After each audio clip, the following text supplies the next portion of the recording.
With this video, we are going to look at how you can name and identify different pieces of bones based on certain features that they have.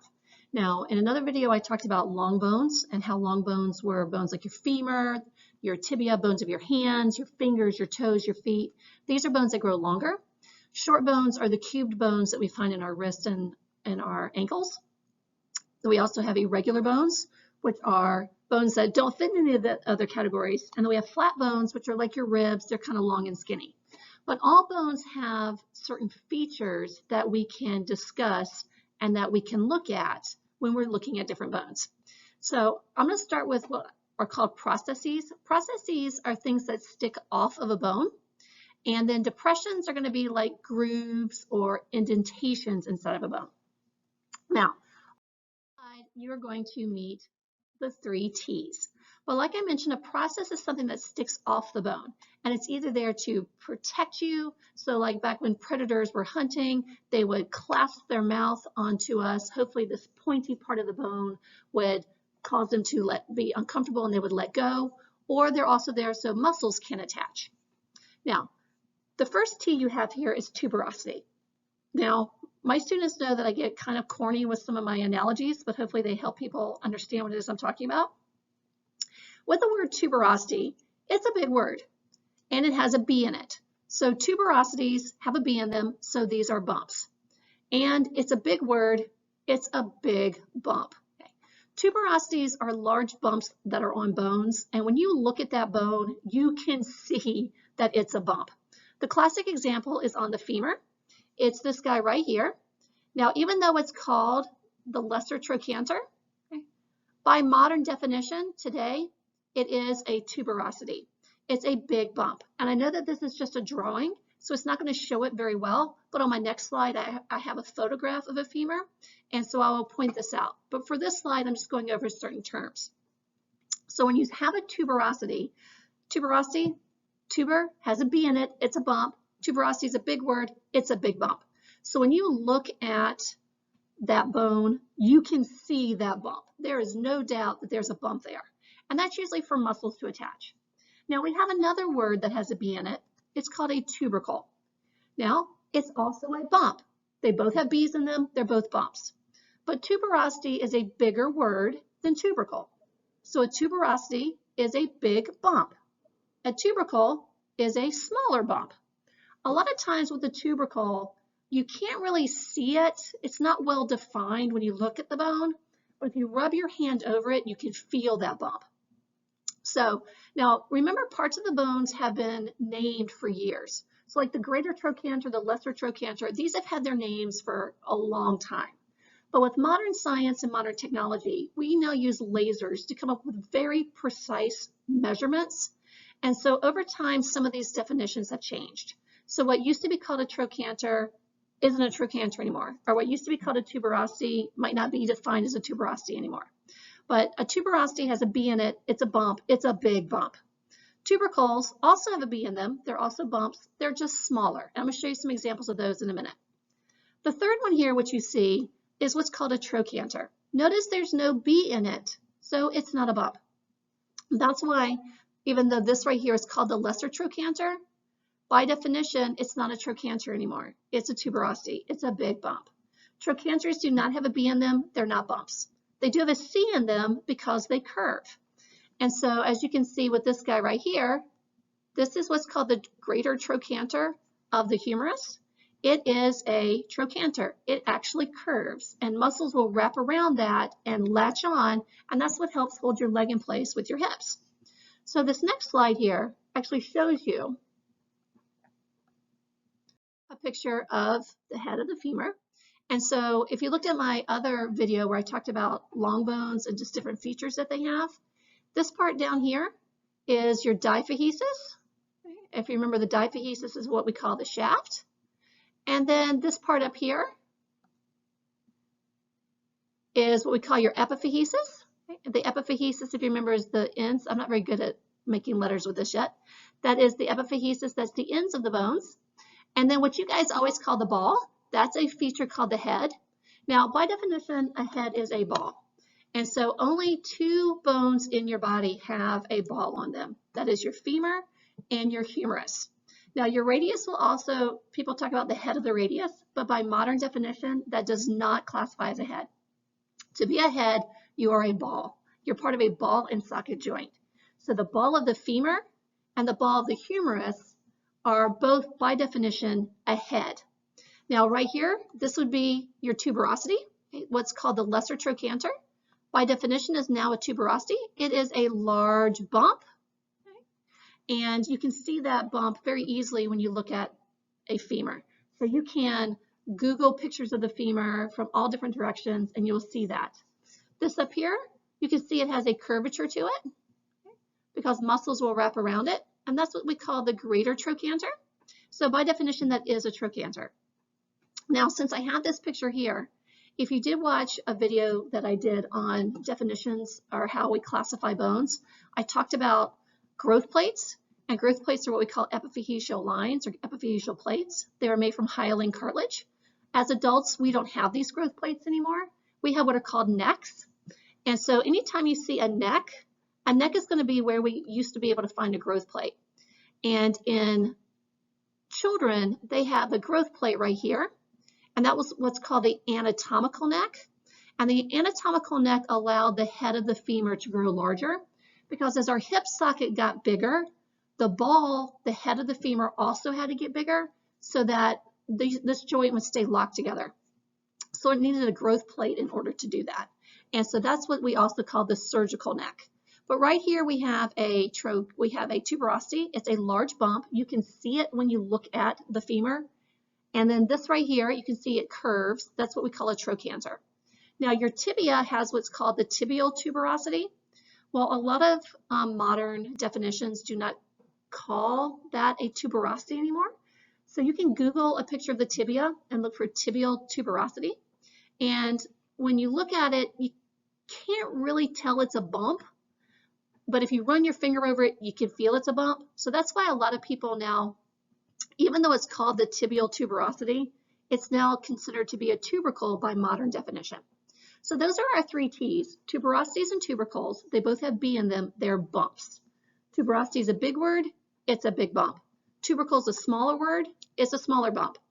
Trochanters do not have a B in them. They're not bumps. They're these curved projections. So let's look at some other processes we have. Oh, this is a picture of the humerus. And so this would be its head. This portion right here is the head. It's what you would call the ball.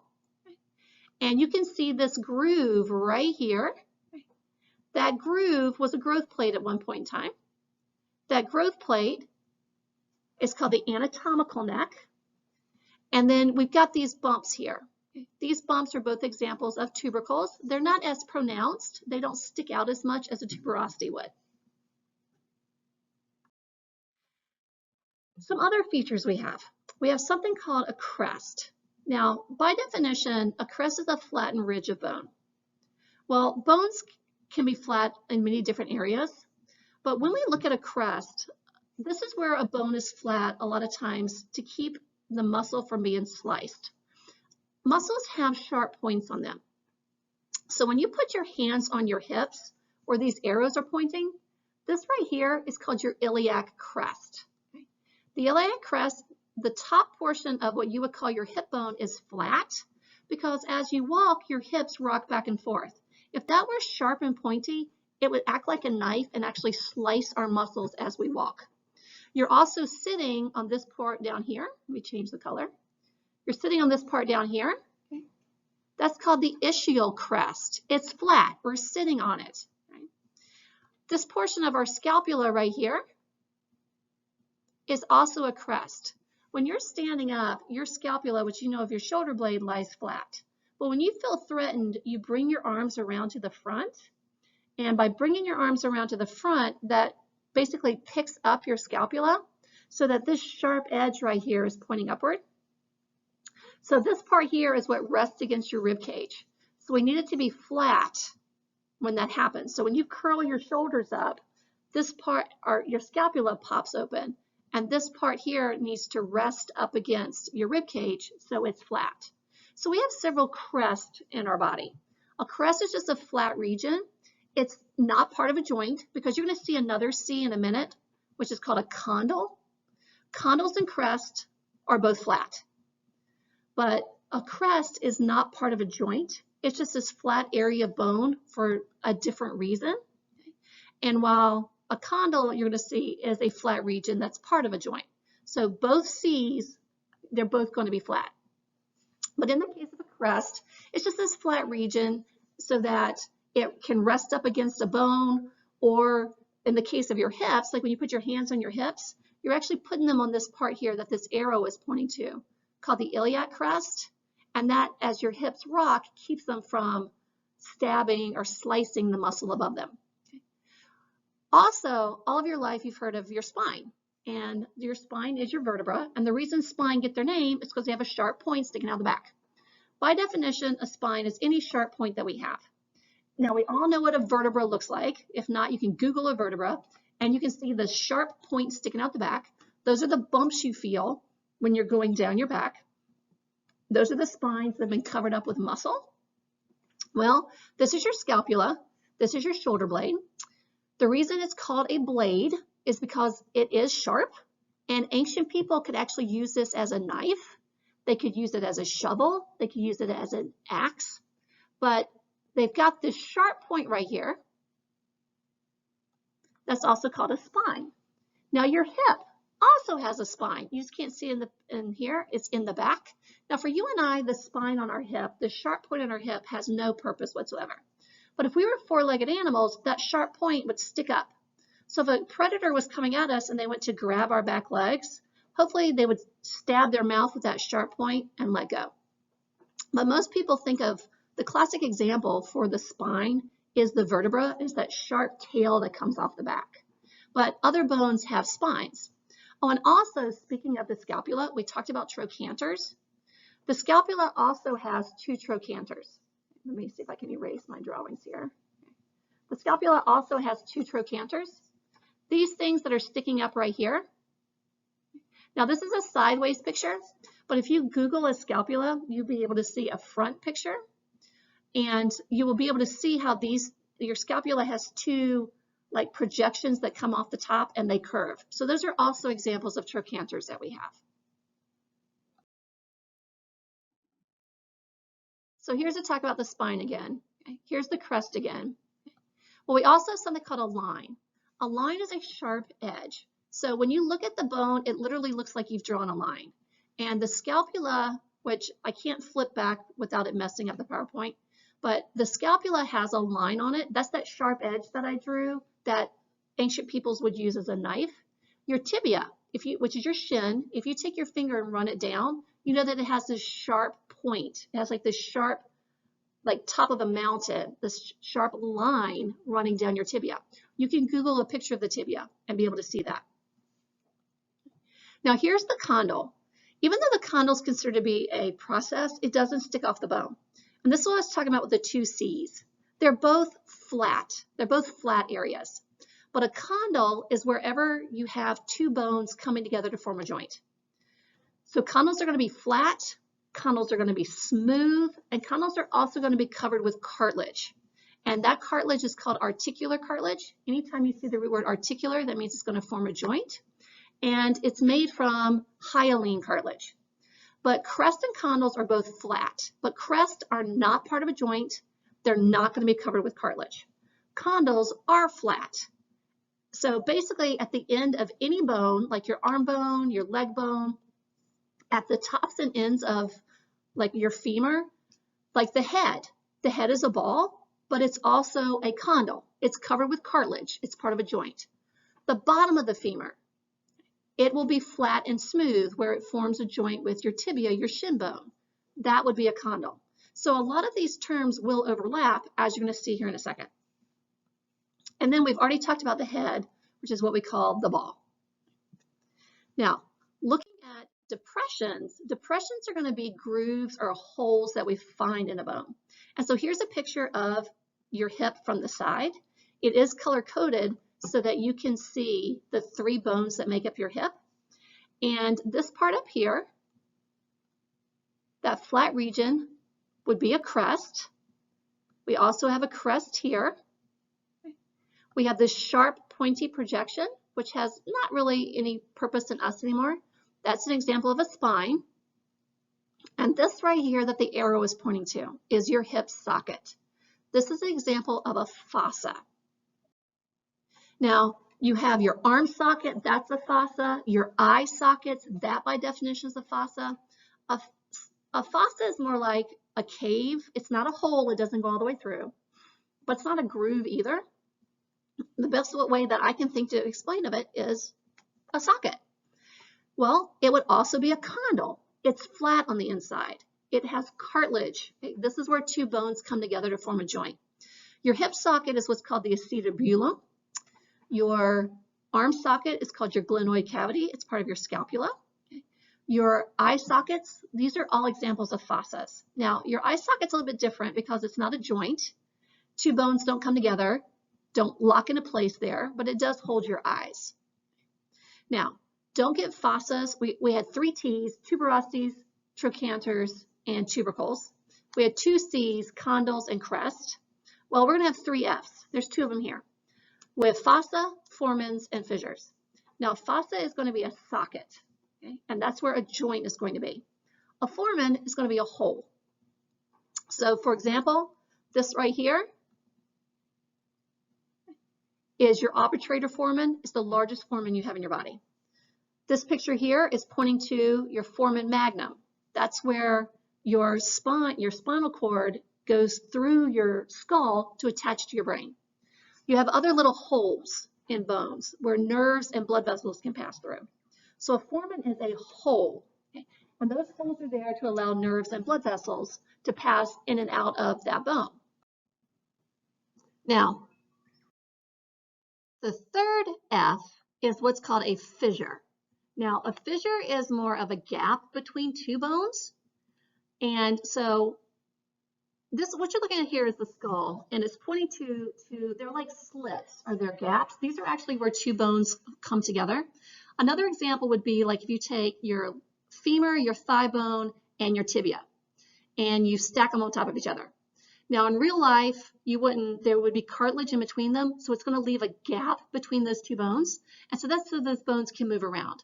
That's going to be what's called a fissure. So we have foramens, fossas, and fissures.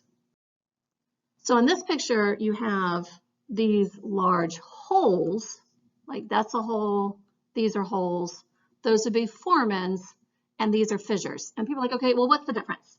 Well, a foramen is more like a hole. It's going to be circular. Fissures tend to be long and skinny. They're like slits. So if you were to look at a picture of a skull and look into their eyes, you'll notice that there's 2 slits in the eyes of our bodies. That would be an example of a fissure.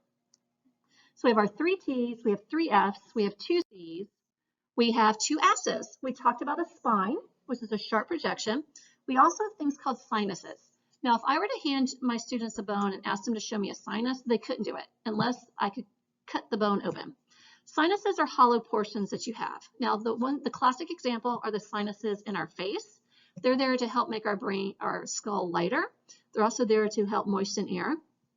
But spongy bone, our bones have spongy bone in them. This is, canaverous or cancellous bone. They have openings in them. Those would also be examples of sinuses. Which then leads us to a meatus. So we had 3 T's, trochanters, tuberosities, and tubercles. We had 2 C's, a crest and a condyle.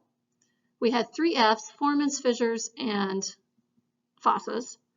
We had head by itself. We had line by itself. I think I mentioned we had 2 C's, a crest, and a condyle. Well, meatuses are also just by themselves. A fossa is a socket. It's just not incredibly deep. And a foramen is a hole. A meatus would be a canal. So it's deeper than a fossa, but it doesn't go all the way through. And the classic example is your ear canal. It's a canal that runs through your temporal bone. And then that leaves us with our last S. We have this thing called a sulcus. You can Google a sulcus, and a classic example is this one on the humerus. Sulci are on the outside of a bone. Now, in my classroom, I have plaster cast of bones, so it's really hard to see what a sulcus looks like. But a sulcus, all of our bones have these grooves that go up and down them, and these grooves are called sulci, and they are there for bone and nerves and blood vessels to sit. If you think of your arm, if you were to put your arm out, and that's a bone, and then your shirt sleeve would be a nerve or a blood vessel. And then if you were to take your arm and wrap it around it, that would be the muscle on top. If our bones are flat and nerves and blood vessels sit right on top of that bone, and then we wrapped it with muscle, every time you flex that muscle, you would squeeze that nerve or blood vessel. Just be like taking a water balloon and squeezing it in the middle. It would cut off blood supply. It would also damage the nerve. So instead, we have these grooves inside of these grooves here, and nerves and blood vessels sit down inside that groove. So when the muscle lays, it's like you curling your hand. If you make a C with your hand and put a pencil inside of it, that's how the nerves and blood vessels are going to sit down. And so the muscles will be on top of them. So when we flex those muscles, those nerves or blood vessels don't get damaged in any way.